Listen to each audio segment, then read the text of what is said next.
हर हर महादेव। स्वागत है सभी दर्शकों का ट्रू मीडिया ज्योतिष विज्ञान में। आज हम आपको बताने जा रहे हैं एक ऐसी जानकारी जिसको आप जल्दी से विश्वास नहीं करेंगे। हमारे भारत ने ही दुनिया को सर्जरी दी है। सर्जरी अर्थात चिकित्सा, शल्य चिकित्सा, यह हमारे भारत की देन है। और इस शल्य चिकित्सा में साथ साथ जो प्लास्टिक सर्जरी कहा जाता है, यह प्लास्टिक सर्जरी इंग्लैंड ने दुनिया को नहीं दी। भले ही आज हमको यह पढ़ाया जाता हो कि अंग्रेज़ों के द्वारा से प्लास्टिक सर्जरी आई। प्लास्टिक सर्जरी जो है यह आधुनिक चिकित्सा पद्धति के द्वारा से उत्पन्न चिकित्सा पद्धति है। यही हमको पढ़ाया जाता है, क्योंकि हमारे को जो आज भी शिक्षा दी जा रही है वह सिर्फ अंग्रेज़ों के द्वारा से निर्मित शिक्षा दी जा रही है। यह हमारी शिक्षा पद्धति नहीं है। इसलिए हमारे को हमारे इतिहास के बारे में नहीं पढ़ाया जाता। अगर थोड़ा बहुत पढ़ाया भी जाता है तो वह इतिहास का वह हिस्सा पढ़ाया जाता है जिससे कि हमारे अंदर नकारात्मकता बढ़े और हमारा हौसला डाउन हो और हम नेगेटिव रहें, कभी हम पॉजिटिव ना हो। हमारे गौरव का इतिहास हमारे से सदैव छुपाया गया, इसीलिए हम सनातन धर्म के लोग अपने इतिहास को नहीं जानते। लेकिन यह प्लास्टिक सर्जरी क्या है? यह प्लास्टिक सर्जरी होती है शरीर के किसी हिस्से से त्वचा निकाल कर शरीर के दूसरे हिस्से पर प्लांट कर दी जाती है और जो बदसूरत जो हिस्सा हो गया होता है वह ठीक लगने लगता है, अच्छा लगने लगता है। तो यह प्लास्टिक सर्जरी इंग्लैंड ने नहीं दी, भले ही आज यह पढ़ाया जा रहा हो। यह प्लास्टिक सर्जरी जो दी है यह भारत ने दी है, क्योंकि चिकित्सा सर्जरी जिसे ऑपरेशन कहा जाता है, यह ऑपरेशन जिसे हमारी चिकित्सा पद्धति का ही, हमारे आयुर्वेद का ही हिस्सा है। यह चिकित्सा पद्धति या प्लास्टिक सर्जरी का एक इतिहास यह कहाँ से शुरू हुई और इंग्लैंड में कैसे पहुँची, क्योंकि इंग्लैंड जो अंग्रेज़ थे वह हमारे ज्ञान को हमारे से ले करके, हमारे से चुरा करके, हमारे द्वारा से सीख करके और हमारे द्वारा हमारे ज्ञान का अध्ययन कर कर यूरोप में पहुंचकर उस ज्ञान को दुनिया के सामने अपने नाम से पेश करा करते थे। जो इनकी यह आधुनिक चिकित्सा पद्धति है जिसे एलोपैथ कहा जाता है, यह अंग्रेजी चिकित्सा पद्धति, यह भी हमारे आयुर्वेद की चोरी की हुई पद्धति को ही नामकरण देकर के कि आधुनिक चिकित्सा पद्धति बनाया गया है। ऐसे ही हमारी प्लास्टिक सर्जरी भी हमारे भारत की देन है। यह कहाँ से अंग्रेज़ों के सामने आई? यह कर्नाटक का 1780 के अंदर कर्नाटक के एक बहुत बड़े भूभाग पर एक राज्य हुआ करता था। यह राज्य था हैदर अली का और हैदर अली पर अंग्रेज बार बार आक्रमण करते थे। तो अंग्रेज़ों के इन्हीं आक्रमणों में एक अंग्रेज़ था कॉर्नेल कूट। इसने अपनी डायरी में स्पष्ट लिखा है और इसी अंग्रेज कॉर्नेल कूट की डायरी का ही यह हवाला है। यह कहानी जो है कॉर्नेल कूट 1780 का जो अंग्रेज़ था, इसने ही अपना विवरण लिखा है कि जब मैंने हैदर अली पर कर्नाटक पर हमला किया तो वहाँ पर राजा ने मेरी नाक काट दी।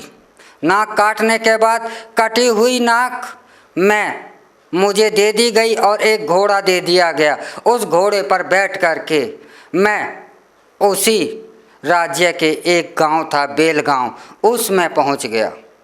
वहां पर एक वैद्य ने देखा और उसने मुझसे पूछा कि यह आपकी नाक कैसे कटी? तो मैंने लज्जावश ये कहा कि यह पत्थर से किसी ने पत्थर मार दिया है।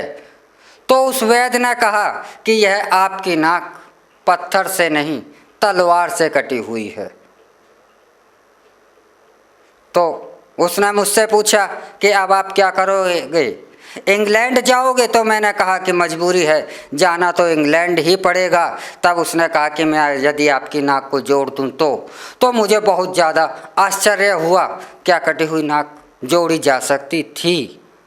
यह मेरे लिए असंभव था और इसकी कल्पना भी संभव नहीं थी हमारे लिए। लेकिन जब उसने कहा तो मुझे आश्चर्य हुआ और मैंने कहा ठीक है, अगर ऐसा चमत्कारिक कार्य हो जाता है तो यह मेरे लिए गौरव की बात होगी। उसने मेरा ऑपरेशन किया और मेरी नाक जोड़ दी।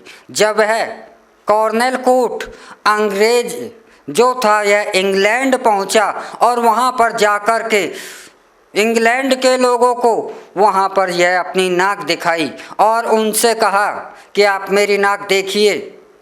तो मैंने जब यह लोगों से पूछा कि यह मेरी नाक जो है कट गई थी, अलग हो गई थी, तो वहाँ के लोगों को विश्वास नहीं हुआ।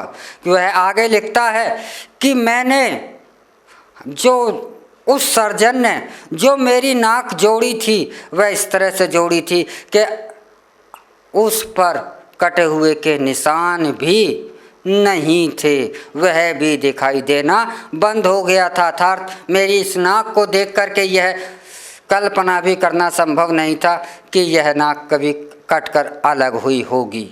तो जब इस बात से इंग्लैंड के विद्वान प्रभावित हुए तो वहाँ से एक दल पुनः वापस, पूरा का पूरा अंग्रेजों का दल कर्नाटक पहुँचता है और उसी बेलगांव में आकर के उस व्यक्ति से मिलता है और वहाँ से उन्होंने, वह लिखते हैं अपनी डायरी में कि मैंने वहाँ पर एक विद्यार्थी के रूप में शिक्षा ग्रहण की, दाखिला लेकर के शिक्षा ग्रहण की और वहाँ से मैं और मेरे साथी यह प्लास्टिक सर्जरी को हमने सीखा और इंग्लैंड में पहुंच करके हम इसे दुनिया के सामने लाए। उन्होंने सभी ने अपनी डायरियाँ लिखी। उन्हीं की डायरी में यह भी लिखा गया था कि उस समय जो चरमकार हुआ करते थे, यह चरमकार इतने दक्ष हुआ करते थे चमड़े को जोड़ने में कि यह जब टाँके लगाया करते थे तो इनके द्वारा से जो त्वचा को, चमड़े को जोड़ा जाता था, चमड़ी को तो इस तरीके से जोड़ा जाता था कि इसके बाद उनके निशान भी गायब हो जाते थे। तो इतनी तगड़ी इनकी टाँकों को, शरीर के कटे हुए हिस्से को जोड़ने की इतनी बेहतरीन, इतनी सुंदर, इतनी चमत्कारी इनके हाथों में कला हुआ करती थी। लेकिन जो काटने का कार्य हुआ करता था वह नाई के द्वारा हुआ करता था। यह नाई जो है, नाई जाति के जो लोग होते थे, यह स्किन को इस हिसाब से काटते थे, इतनी सफाई के साथ काटते थे कि दोबारा से जब यह जुड़े तो इसमें निशान भी ना हो। क्योंकि उन्होंने अपने वर्णनों में, अपनी डायरियों में यह कई बार वर्णन भी किया है कि युद्धों के दोनों हाथ अलग हो गए थे, वह भी जोड़ दिए गए थे। और जो उस समय के ये आश्रम, जो उस समय के गुरुकुल हुआ करते थे, उनमें जाति के आधार पर कोई भेदभाव नहीं किया जा सकता था। क्योंकि जिससे मैंने यह शल्य क्रिया सीखी वह विशेष व्यक्ति था और जाति का नाई था। तो यह प्लास्टिक सर्जरी की जो यह थी, यह अंग्रेज़ों की डायरी से ही दुनिया के सामने बाहर आना शुरू हो गई है। और यदि आप इस घटना के बारे में जानकारी चाहते हैं तो कर्नाटक के हैदर अली के बारे में आप अवश्य ही सर्च करें, आपको अपने आप मिल जाएगा। मैं सर्च करने के लिए, इसका अध्ययन करने के लिए आपसे क्यों कहता हूँ, क्योंकि हम सनातन धर्म के लोगों को यह हमारे जो गाथाएं हैं, हमारे जो गौरवशाली इतिहास है, जो हमारा ज्ञान है, जो हमारा विज्ञान है, इसको हमने पढ़ना ही बंद कर दिया और हम इसका अध्ययन करना भी हमने इसको बंद कर दिया। क्योंकि हमारे को पढ़ाया ही इस तरह से जा रहा है, हमारे को शिक्षा ही इस प्रकार से दी जा रही है कि ये भूल कर भी हम सनातन धर्म के लोग इस जो नई शिक्षा को ग्रहण करने के बाद भूल कर भी हम अपने धर्म ग्रंथों को,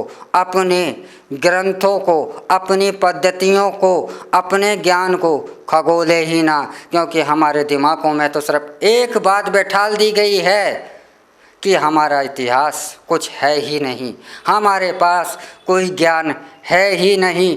तो अगर आप इसका सर्च करेंगे, अध्ययन करेंगे तो आपको बहुत सारे और भी कुछ खजाना निकल कर आएगा जो कि हमारे सनातन धर्म का गौरव होगा।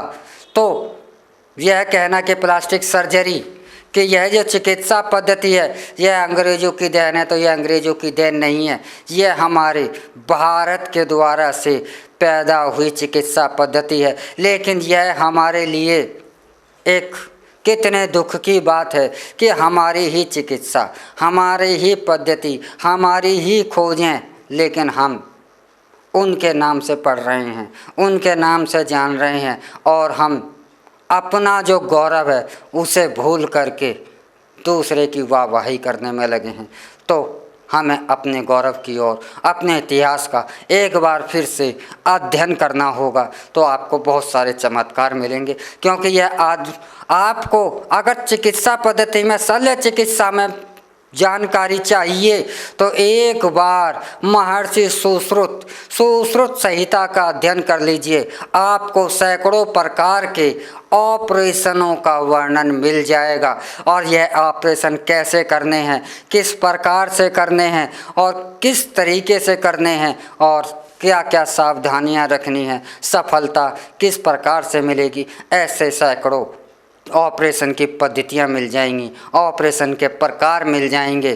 क्योंकि यह महर्षि सुश्रुत का जन्म ही आज से ईसा से 2-3 हज़ार वर्ष पहले जन्म हुआ था, अर्थात 5000 साल पहले ही हमारे महर्षि सुश्रुत ने इस शल्य चिकित्सा को, इस ऑपरेशन पद्धति को भारत को क्या पूरी दुनिया को दे दिया था। लेकिन हमारे को वह सुश्रुत संहिता नहीं पढ़ाई गई, क्योंकि हमारा दिमाग में इस तरीके से डाइवर्ट कर दिया गया कि हमारे को नाम सुनते के साथ ही वह ढोंग और पाखंड का ही नाम याद आने लगा। यही हमारी मानसिकता बना दी गई।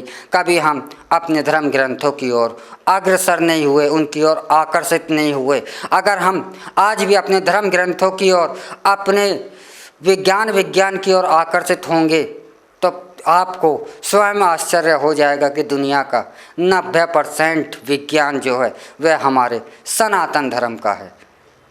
इसी के साथ मैं आपसे इजाज़त लेता हूँ। अगले एपिसोड में मैं फिर मिलूँगा एक नए विषय के साथ, एक नई जानकारी के साथ। तब तक आप हमारा ट्रू मीडिया ज्योतिष विज्ञान को लाइक, शेयर, कमेंट करना ना भूलें। हर हर महादेव।